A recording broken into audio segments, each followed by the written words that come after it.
Pernahkah Anda merasa diremehkan atau dihina oleh seseorang? Mungkin di tempat kerja, di antara teman, atau bahkan di keluarga Anda sendiri.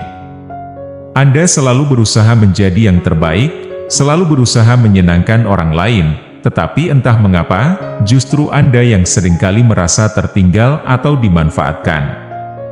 Seolah-olah kebaikan Anda malah menjadi kesempatan bagi mereka untuk meminta lebih dan lebih.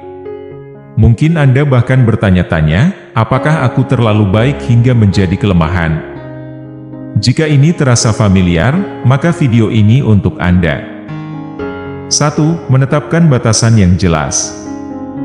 Apakah Anda pernah merasa perlu berkata, "Ya," pada semua hal, meskipun itu membebani Anda? Bagi banyak orang yang selalu ingin menyenangkan orang lain, batasan adalah sesuatu yang sering dilupakan. Padahal, batasan bukan hanya tentang menjaga diri sendiri, tetapi juga mengajarkan orang lain menghargai waktu dan energi kita. Tanpa batasan yang jelas, kebaikan yang kita lakukan bisa dengan mudah berubah menjadi tekanan, membuat kita kewalahan dan merasa terkuras. Misalnya, ketika seorang teman meminta Anda untuk membantu mereka pindah rumah, padahal Anda sebenarnya memiliki rencana pribadi untuk akhir pekan. Menetapkan batasan bisa dilakukan dengan berkata, "Maaf, saya sudah ada janji lain akhir pekan ini, mungkin lain kali." Ini tidak hanya memberikan Anda waktu untuk diri sendiri, tetapi juga mengingatkan orang lain bahwa Anda punya kebutuhan dan jadwal sendiri. Dengan cara ini, kebaikan Anda tetap terasa, tetapi batasannya jelas. 2. Mengembangkan sikap tegas. Kadang-kadang, kita merasa bersalah ketika menolak permintaan orang lain atau saat menegaskan kebutuhan kita. Kita takut dicap sebagai orang yang egois atau tidak peduli. Tapi ketahuilah bahwa sikap tegas adalah bagian penting dari self-care, dan ini bukan berarti kita tidak peduli pada orang lain. Justru, dengan bersikap tegas, kita mengajarkan orang lain untuk tidak mengambil keuntungan dari kebaikan kita tanpa batas. Tegas bukan berarti keras atau kasar, tegas adalah tentang tetap menghargai diri sendiri di tengah berbagai tuntutan. Misalnya, ketika atasan memberikan tugas tambahan yang sebenarnya tidak termasuk dalam tanggung jawab Anda dan harus dikerjakan pada akhir pekan. Coba katakan, "Saya menghargai kepercayaan Anda, tetapi akhir pekan ini saya sudah ada rencana lain."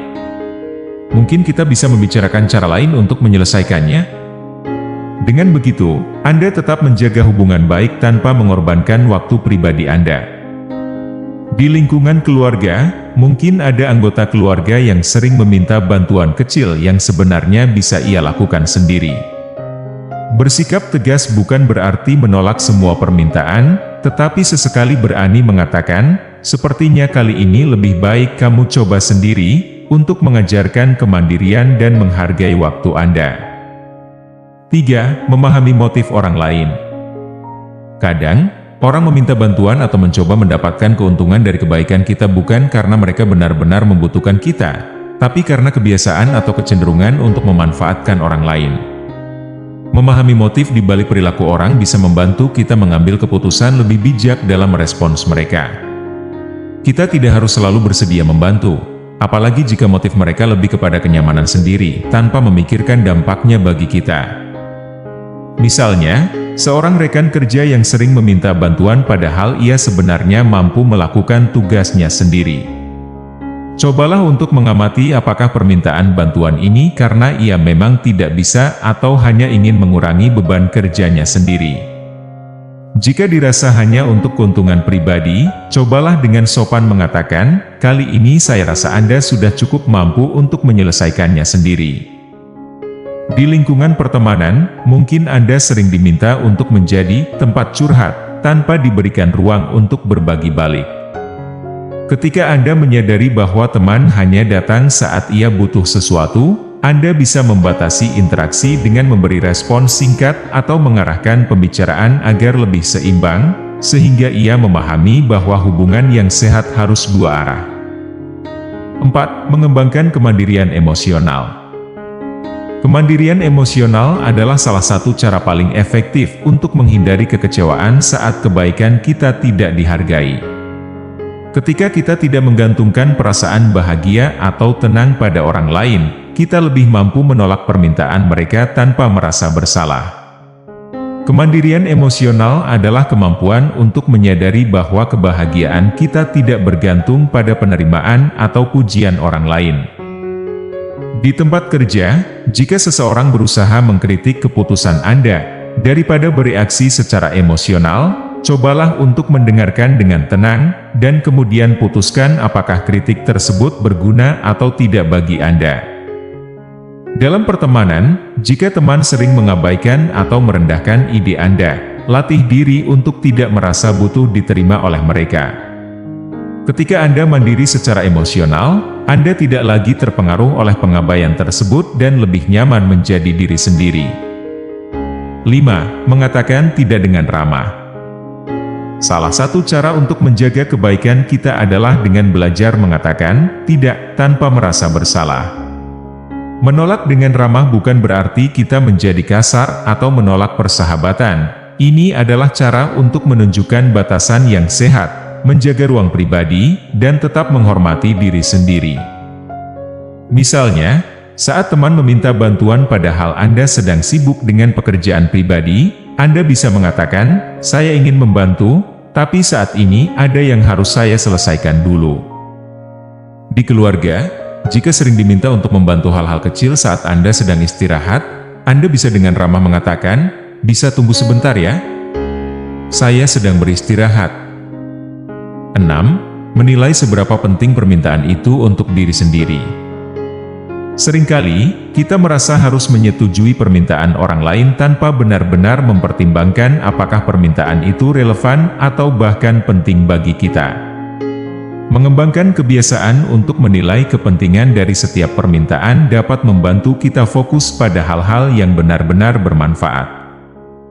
Misalnya, saat seorang kolega meminta bantuan proyek tambahan yang tidak berhubungan dengan tanggung jawab Anda, Anda bisa bertanya pada diri sendiri, apakah ini akan memberikan manfaat nyata bagi saya?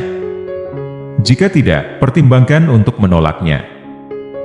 Dalam pertemanan, jika ada teman yang mengajak pergi ke tempat yang tidak Anda minati, Anda bisa menimbang apakah hal itu akan memberi pengalaman berharga atau hanya membuang waktu. 7. Membangun lingkungan yang mendukung.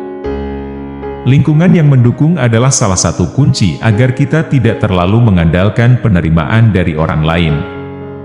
Jika kita dikelilingi oleh orang-orang yang memahami batasan dan menghargai kita apa adanya, kita tidak akan merasa terpaksa untuk selalu menyenangkan orang lain. Di tempat kerja, cari teman-teman yang memiliki pemikiran serupa dalam menjaga keseimbangan hidup, sehingga mereka tidak memberikan tekanan sosial untuk selalu menyetujui setiap permintaan. Dalam lingkungan sosial, carilah teman yang mendorong Anda untuk mandiri dan menghargai pendapat Anda tanpa memaksa untuk selalu mengiyakan permintaan mereka. 8. Menghindari overkomitmen. Seringkali, kita terjebak dalam komitmen yang terlalu banyak karena keinginan untuk menyenangkan semua orang. Overkomitmen hanya akan menguras energi dan membuat kita kewalahan. Belajarlah untuk membatasi komitmen, sehingga kita tetap memiliki ruang untuk diri sendiri. Batasi jumlah proyek sampingan yang Anda terima. Saat Anda sudah memiliki pekerjaan utama, hindari menambah pekerjaan ekstra yang tidak mendesak. Dalam pertemanan, jika teman mengajak untuk kegiatan setiap akhir pekan, Anda bisa menolak dengan halus dan mengatur jadwal untuk tetap punya waktu sendiri. 9. Membiasakan diri untuk merenung. Meluangkan waktu untuk merenung membantu kita melihat apakah tindakan kebaikan yang kita lakukan benar-benar berdampak positif atau hanya membuat kita merasa terpaksa. Renungan membantu kita menemukan pola dan membuat keputusan yang lebih bijaksana ke depannya. Di akhir minggu, luangkan waktu untuk memikirkan kapan Anda merasa terlalu memaksakan diri untuk menyenangkan orang lain. Tuliskan hal-hal yang bisa diperbaiki agar Anda lebih bisa menyeimbangkan kebaikan dan kesejahteraan diri. Di rumah, setelah interaksi sosial, tanyakan pada diri sendiri apakah Anda benar-benar merasa nyaman dengan keputusan-keputusan yang diambil atau terlalu terpengaruh orang lain. 10. Menghargai diri sendiri lebih dari apresiasi orang lain. Jika kita terus-menerus mencari penghargaan dari orang lain, kita tidak akan pernah benar-benar puas. Menghargai diri sendiri berarti kita memberikan penghargaan pada upaya dan batasan kita, tanpa merasa perlu mendapat validasi dari orang lain. Saat berhasil menolak permintaan yang tidak relevan, ucapkan selamat pada diri sendiri sebagai bentuk apresiasi. Ini membantu Anda menghargai batasan yang sudah dipertahankan. Jadi, itu adalah 10 cara sederhana untuk menjaga kebaikan kita tanpa kehilangan diri sendiri. Jika Anda merasa terbantu, jangan lupa untuk menekan tombol subscribe dan aktifkan notifikasi untuk terus mendapatkan tips lain yang bermanfaat. Terus jaga diri dan jangan biarkan kebaikan Anda dimanfaatkan orang lain. Tonton juga video-video lainnya di channel ini yang akan membantu Anda lebih bijaksana dalam menghadapi kehidupan.